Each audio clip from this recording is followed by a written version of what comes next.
ఏంటత్తమ్మా ఈరోజు గిరాకీలు బాగున్నట్టున్నాయి.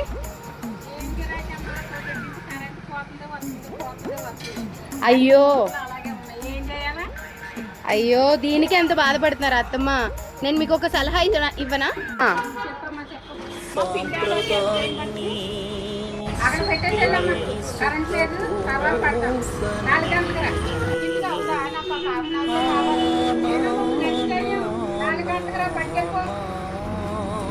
ఇన్స్టాగ్రామ్ లో చూసాను అత్తమ్మ, ఆడెవడు ఎండకు బయటకు వెళ్ళగానే పిండి అయిపోయాడు.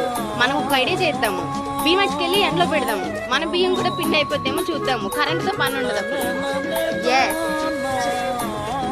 చలో రండి వెళ్దాం. బియ్యం ఎండలో పెడితే పిండి అయిపోతుందంట. అవునా? సరే మనం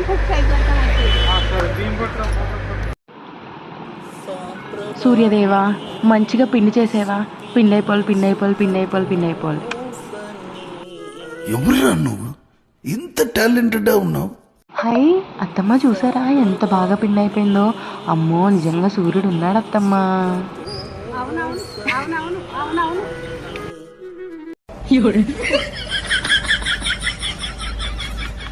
వచ్చిందండి వయ్యారి. ఆ పిల్ల పిండి అయిపో పిండి అయిపో పిండి అయిపో అని 3 సార్లు అన్నాడు. పిండి అయిపోయింది కదా, మనం 4 సార్లు అందాం, పిండి అయిపోద్దేమో. సూర్యదేవా మా బియ్యాన్ని కూడా పిండితే స్వామి. పిండి అయిపోవాలి, పిండి అయిపోవాలి, పిండి అయిపోవాలి.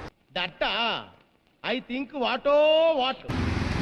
అయ్యో పిండి అయిపోయింది కదా, సూర్యదేవా నువ్వు ఉన్నావు స్వామి. ఆ పిల్ల అన్నట్టు పిండి అయిపోతుందా?